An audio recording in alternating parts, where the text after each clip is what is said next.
இல்லை கொஞ்சம் இறக்கணும் முகம்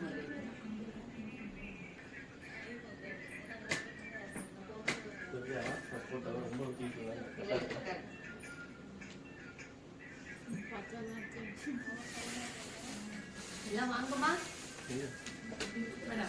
இன்னைக்கு இந்த மீட்டிங் நம்மளோட அருவி ஃபவுண்டேஷன் ட்ரஸ்டோட வாராந்திர கூட்டம். இந்த கூட்டம் வந்து அதுவே அமைஞ்சிச்சு, நம்ம எதுவும் பிளான் பண்ணல. இன்னைக்கு வந்து டிசம்பர் 6. ஏற்கனவே நிறைய நம்ம பேசியிருக்கோம், ஒரு மீட்டிங்லேயும் ஐயாவை பற்றி பேசியிருக்கோம். என்ன விஷயம் அப்படின்னா, இவரோட இப்போ இந்த ஒருத்தர் வந்து ஒரு தலைவரை வந்து கொண்டாடணும் அப்படின்ற மாதிரி சொல்லுவாங்கல்ல, அந்த மாதிரி வந்து மகளிர் எல்லாருமே கொண்டாட வேண்டிய தலைவர் வந்து நம்மளோட பாபா சாஹிப். இவர் இந்த தலைவரை வந்து நம்ம எல்லாரும் மகளிர் எல்லாருமே பயங்கரமா கொண்டாடணும். ஏன் அப்படின்னு சொன்னா, உங்களுக்கு எல்லாருக்குமே தெரியும், நீங்க ஒரு சில பேர் கேள்விப்பட்டிருப்பீங்க, ஒரு சில பேர் படிச்சிருப்பீங்க, ஒரு சில பேர் அந்த வீடியோஸ் எல்லாம் பார்த்திருப்பீங்க. உலகத்திலேயே மொத்த உலகத்துல வந்து இந்த பெண்ணடிமைத்தனம் வந்து ஜாஸ்தியா இருந்துச்சு. இன்னும் இந்தியாவில் சொல்லவே தேவையில்லை. இந்த மதத்தின் பேரால வந்து மகளிர் வந்து அவ்வளவு ஒடுக்குமுறைகள் வந்து இன்னும் இருந்துட்டு தான் இருக்கு. ஆனா இன்னும் நம்ம அந்த சட்ட வரைவுகள்லாம் வரத்துக்கு முன்னாடி எல்லாம் ரொம்ப அதிகமா இருந்துச்சு. மகளிருக்கான உரிமைகள் வந்து அப்படி இருந்துச்சு. நம்ம சாதாரணமாக நினைக்கலாம், இந்துன்னு சொல்ல வரல, கிறிஸ்டின்லயும் சரி, அதே மாதிரி முஸ்லீம்லயும் சரி, அதிகப்படியான அடக்குமுறைகள் வந்து இங்க வந்து டே பை டே நடந்துகிட்டே தான் இருந்துச்சு. ஏன் அப்படின்னு சொன்னா, பெண்களுக்கு வந்து கல்வியை வந்து மறுத்தாங்க, ஒரு வீட்டுல இருந்து வெளியில வர முடியாது, அவங்க இந்த சுய தொழில் நல்லா நினைச்சே பார்க்க முடியாது. கல்வியே இல்லாதப்போ அவங்க என்ன பண்ணுவாங்க, மகளிர்லாம் எல்லாம் இப்போ ஒரு மதத்துல இருந்து சொல்லி பார்த்தாலே நீங்க இப்ப கூட யோசிச்சு பாருங்க. சாதாரணமாக நான் சொல்றேன், முஸ்லீம்ஸ்ல வந்து இப்போ வரைக்கும் அந்த மசூதியில வந்து இருக்கிற பொறுப்புல வந்து முஸ்லீம்ஸ் யாருமே இப்போ வரைக்கும் கிடையாது. அதே மாதிரி இப்போ கிறிஸ்டியன்ல ஒரு சில இடத்துல வந்து அதை அக்செப்ட் பண்ணாலும் இப்பயும் பாதிரியார்ல வந்து நீங்க யாருன்னா வந்து அவங்க லேடிஸ் இருக்கிறது யாருன்னா கேள்விப்பட்டிருக்கீங்களா, பார்த்துருக்கீங்களா? கிடையாது. அதே மாதிரி இந்துலயும் வந்து இந்த கோவில்ல பூஜை புரஸ்காரம் அதெல்லாம் செய்யற இடத்துல வந்து லேடிஸே கிடையாது. அப்படிதான் வந்து அவ்வளோ அடக்குமுறைகள் வந்து இப்போ வரைக்கும் இருக்குன்னா, அப்போ கொஞ்சம் நினைச்சு பாருங்க, ஒரு 80 வருஷத்துக்கு முன்னாடி எல்லாம் எப்படி இருந்திருக்கும் அப்படின்னு கொஞ்சம் நினைச்சு பாருங்க. அப்பெல்லாம் வந்து அவ்வளோ அடக்குமுறைகள்லாம் இருந்திருக்கு. அது எல்லாத்தையும் உடைச்சி ஒரே ஒரு சட்டத்தால எல்லாம் புரிஞ்சுக்கணும். இந்த சட்ட வரைவு குழுவோட தலைவரா வந்து பாபா சாஹிப் தான் இருந்திருக்காரு. அவர் தான் வந்து அந்த சட்டத்தை எழுதியிருக்காரு. அந்த சட்டத்தை வந்து அவ்வளோ நாள், கிட்டத்தட்ட 3 வருஷத்துக்கு மேல உட்கார்ந்து டே நைட்டு பார்க்காம அவ்வளோ கஷ்டப்பட்டு அந்த வரைவை வந்து எழுதியிருக்காரு. அதுலயே வந்து இப்ப நம்ம யார் வேணாலும் என்ன வேணாலும் நினைச்சுங்க, அதை நான் ஓப்பனா கூட சொல்ல முடியும். அந்த உண்மையான தேசப்பிதா யாரு அப்படின்னு சொன்னா பாபா சாஹிப் தான் தேசப்பிதா. வரைவு குழுவால முன்னாடியே வந்து நம்ம பார்ப்போம்ல என்னென்ன சட்டங்கள்லாம் இருக்குன்னு. அதுல மகளிருக்கு எதிராக இருக்கிறதுல இந்த நிறைய மனிதர்களுக்கு அந்த ஜாதிக்கு எதிராக இருக்கிற இது எல்லாமே வந்து அதெல்லாம் முடியாதுன்னு சொல்லிட்டு அவ்வளோ கரெக்ஷன்லாம் பண்ணார். அதெல்லாம் அவர் அப்பயே ஒத்துக்கிட்டு இருந்தா, பாபா சாஹிப் எழுதின சட்டத்தை வந்து 80 வருஷத்துக்கு முன்னாடி அவர் அக்செப்ட் பண்ணி இருந்தா, இன்னைக்கு இருக்கிற இந்தியா இந்த இந்தியாவை கிடையாது. நம்ம எல்லாமே இப்ப நம்ம கற்பனை பண்ணி பார்க்க முடியாத அளவுக்கு நம்ம வளர்ச்சி இருந்திருக்கோம். ஜாதி இருந்திருக்காது, மத பாகுபாடு இருந்திருக்காது. அந்த மாதிரி வேற்றுமையே இல்லாத ஒரு இந்தியாவா வந்து நம்ம எங்கேயோ வளர்ந்து போயிருக்கோம். அத வந்து தடுத்து நிறுத்ததுல முக்கியமான பங்கு வந்து இப்போ தேசப்பிதா அப்படின்னு சொல்லிட்டு எல்லாருமே சொல்லிக்கிட்டு இருக்காங்கல்ல, அவரால்தான் நடந்துச்சு. முக்கியமான கருத்து நான் நிறைய மீட்டிங்ல சொல்லியிருப்பேன். இவரு என்ன ஒரே ஒரு தலைவர், இந்த தலைவர் வந்து ஒரே ஒரு ஜாதி மட்டும் தான் வந்து கொண்டாடணும், அவங்களுக்காக பண்ண. அவரு இவரால இப்போ இருக்கிற இந்தியாவில் இருக்கிறவங்களால இந்தியர்களால அந்த எஸ்சி எஸ்டிக்கு வந்து அந்த சலுகைகளை வந்து அவங்க தந்தது கிடையாது, பிரிட்டிஷ்காரனே கொடுத்தாச்சு. பிரிட்டிஷ்காரனே வந்து அவர் சுதந்திரத்துக்கு முன்னாடியே 47க்கு முன்னாடியே வந்து என்னென்னலாம் பண்ணணும், சுதந்திரம் கொடுத்த பிறகு இந்தியாவில் இருக்கிற எஸ்சி எஸ்டிக்கு வந்து எப்படி சலுகைகள்லாம் இருக்கணும்ன்றத வந்து அவன் அப்பயே கொடுத்துட்டான், பிரிட்டிஷ்காரன் கொடுத்தாச்சு.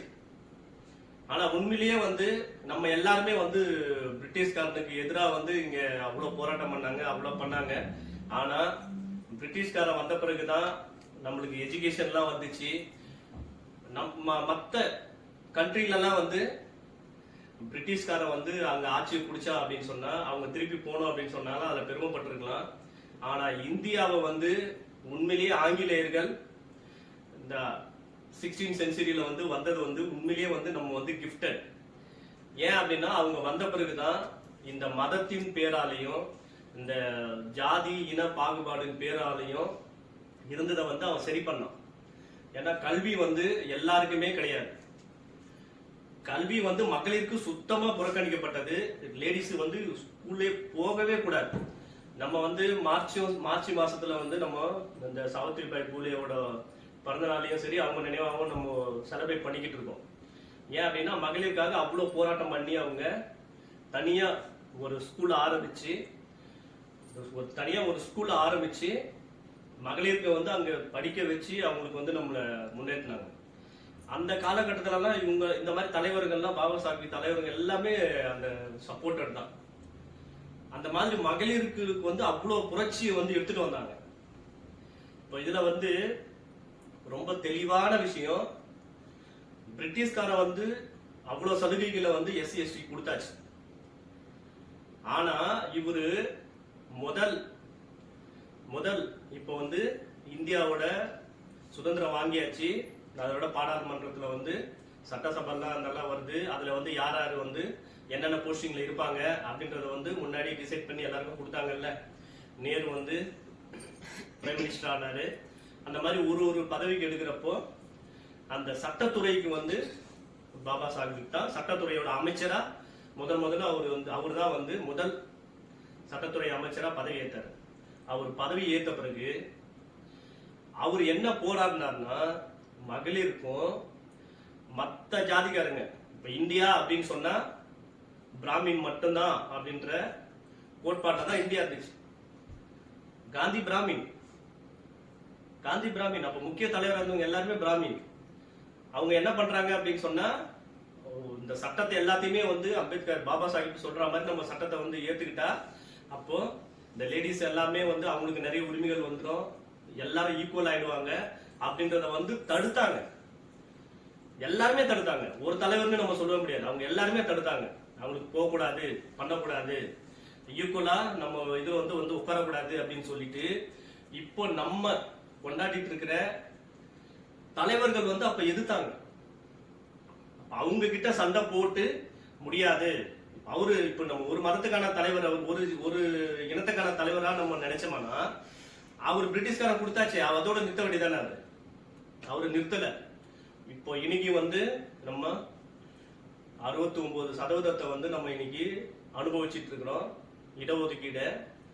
ஆனா அதுல இப்ப எல்லாருமே சொல்றாங்க, ஈஸியா சொல்லுவாங்க எஸ்சி எஸ்டி தான் வந்து அதை அனுபவிச்சுட்டு இருக்காங்க அப்படின்னு சொல்லிட்டு முட்டாள்தனமா நினைச்சிட்டு இருக்காங்க. அதுக்கு நான் விளக்கம் சொல்றேன்.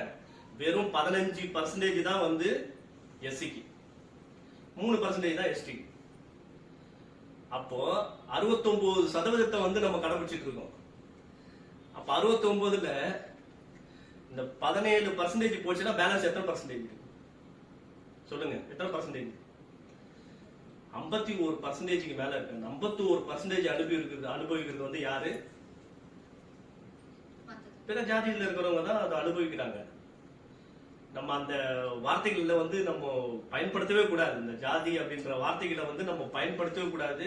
நம்மளோட ஃபவுண்டேஷன் ட்ரஸ்டோட முக்கிய நோக்கமே அதுதான். இந்த ஜாதி அப்படின்ற இதுவே வந்து நம்ம பார்க்கவே கூடாது. ஆனா நம்ம வந்து இந்த காலத்திலேயே நம்ம கட்டாயப்படுத்தப்பட்டோம் நம்ம அதை பேசுறதுக்காகவும். ஏன்னா அது இப்போ இருக்கிற ஜென்ரேஷனுக்கு வந்து அது புரியல, என்ன நடக்குது இங்க, என்ன நடந்துச்சு அப்படின்னு சொல்லிட்டு புரியல. ஏன்னா இப்போ வந்து எங்களோட நான் நிறைய இடத்துல விலைக்கு சொல்லியிருக்கேன். அப்புறம் விலைக்கு சொன்ன பிறகு ஓ ஆமா இல்ல அப்படின்றாங்க. அந்த நிதர்சனத்தை வந்து நிறைய பேர் புரிஞ்சுக்கல. ஏன்னா தெரியல அவங்களுக்கு அது வந்து போய் சேரல. அவங்க ஈஸியா வந்து ரொம்ப எல்லாருக்கும் ஈஸியா வந்தா எஸ்சிக்கு தான் சலுகை அப்படின்ற அந்த பிரம்ம வந்து எல்லாருக்குமே போய் சேர்ந்துருச்சு. ஆனா எல்லாருக்குமே இருக்கு. எவ்வளவு பெரிய பதவி, அமைச்சர் பதவியே வந்து நீங்க என்ன சொன்னீங்க எனக்கு, நம்ம இந்தியா வந்து பதவி ஏற்ற பிறகு இவ்வளவு நாள்ல வந்து எனக்கு பண்ணி கொடுக்குறேன்னு சொன்னீங்க. 1 வருஷம் ஆயிடுச்சு, 2 வருஷம் ஆயிடுச்சு, 2.5 வருஷம் ஆயிடுச்சு, நீங்க பண்ணவே இல்லை. அப்ப பண்ணாத எதுக்கு நானு அந்த துறை அமைச்சரா இருக்கணும்? நான் எதுக்கு இவ்வளவு கஷ்டப்பட்டு டே நைட்டு உட்காந்து 3 வருஷத்துக்கு மேல உட்காந்து நான் அந்த சட்டத்தை இவ்வளவு எழுதணும். ஆனா நீங்க வந்து அவங்களுக்கு கொடுக்கல அப்படின்னு சொல்லிட்டு பதவியே வேணாம்னு சொல்லிட்டு ராஜினாமா பண்ணிட்டு வந்து அவ்வளவு போராட்டம் பண்ண பிறகுதான் அதுக்கப்புறமா ஒத்துக்கிட்டு கொஞ்சம் கொஞ்சமா இம்ப்ளிமெண்ட் பண்ணாங்க. ஒரு தேசப்பிதா அப்படின்னு சொன்னா எல்லாருக்குமான தலைவரா இருக்கணும். இந்தியாவுல நம்ம தமிழ்நாட்டிலேயே இப்பயும் நடந்துட்டே இருக்குது. எவ்வளவோ நியூஸ்ல நம்ம பார்த்துக்கிட்டே இருக்கோம். இந்த தீண்டாமைக்கு எதிராக அவ்வளவு விஷயம் நடந்துகிட்டு இருக்கு. ஆனா அது எல்லாத்தையுமே வந்து இப்போ அவ்வளோ அடக்குமுறையை வந்து உடைச்சு உங்களை வந்து இந்த அளவுக்கு வந்து இவ்வளோ விஷயம் நடந்திருக்கு. அது எல்லாமே வந்து ஒரு சட்டத்தால உடைச்சு இவ்வளோ மாற்றத்தை எடுத்துட்டு வந்தாரு. கொஞ்சம்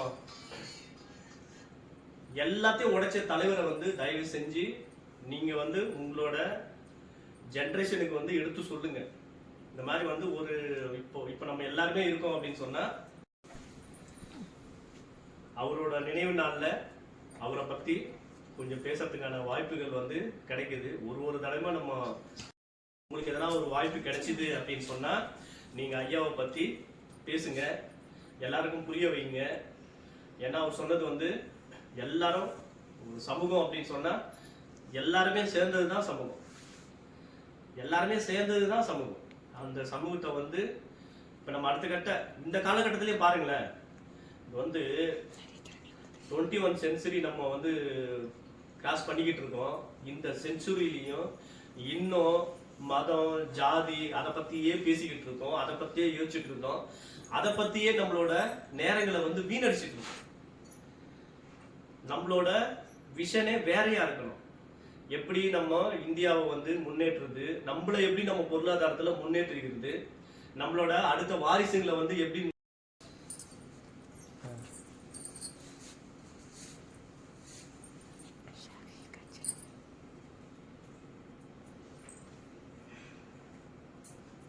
வீர வணக்கம் வீர வணக்கம் அண்ணல் அம்பேத்கர் அவர்களுக்கு வீர வணக்கம். அண்ணல் அம்பேத்கருக்கு வீர வணக்கம். அண்ணல் அம்பேத்கருக்கு வீர வணக்கம். அண்ணல் அம்பேத்கருக்கு வீர வணக்கம். வீர வணக்கம் வீர வணக்கம். அண்ணல் அம்பேத்கருக்கு வீர வணக்கம். அண்ணல் அம்பேத்கருக்கு வீர வணக்கம்.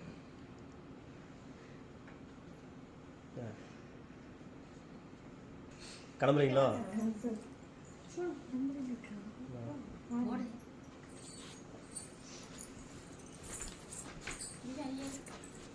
சரி, பார்க்கலாம்.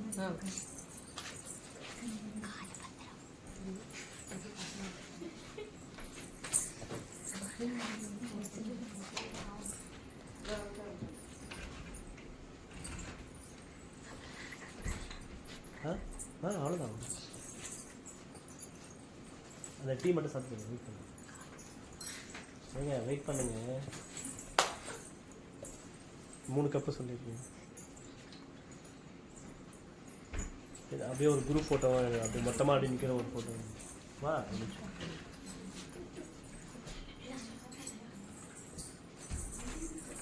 போங்கப்பா போங்க. ஹர்ஷா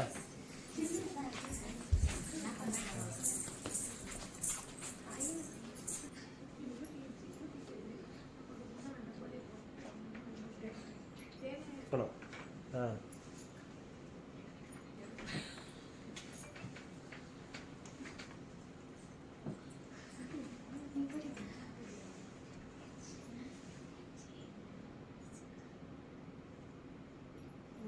வணக்கம், நான் அருவி குயின் கிளப்போட தலைவி பேசுகிறேன். நம்ம உரிமை எல்லாருக்கும். அதே மாதிரி ஜாதி மதம் வேதம் எதுவுமே கிடையாது. இந்து முஸ்லீம் கிறிஸ்டின்னாலும் அவங்களுக்கு அவர் ரொம்ப சந்தோஷப்படுவார். இதே மாதிரி ஒரு லேடிஸ்க்கு ஒரு ஃபவுண்டேஷன்ல வந்து லேடிஸ்ங்க கிளப் வச்சு இன்னைக்கு வந்து கால் மேல கால் போட்டுக்கிட்டு என்னை பத்தி ஒரு முஸ்லீம் பொண்ணு சொல்றாங்க அப்படின்ட்டு யோசிக்கிறாங்கன்னா அவர் எவ்வளவு ஹாப்பியா இருந்திருப்பார். இன்னைக்கு அவரு என்ன சொல்லுவாங்க, இன்னைக்கு இறந்துருக்காருன்னா இன்னைக்கு அவர் நிஜமாலுமே உலகத்துல இருந்திருந்தாருன்னா பயங்கரமா சந்தோஷப்பட்டிருப்பார். சொல்லுவாங்க அவர் இப்படிதான் இருப்பாருன்னு கூட நமக்கு அந்த உருவம் இப்படிதான் இருக்கும்னு கூட தெரியாது. ஆனா அவர் பேசியிருக்காரு, இவ்வளவு பேசியிருக்காரு, இவ்வளவு புக்ஸ் இருக்கு, இவ்வளவு எல்லாமே இருக்கு.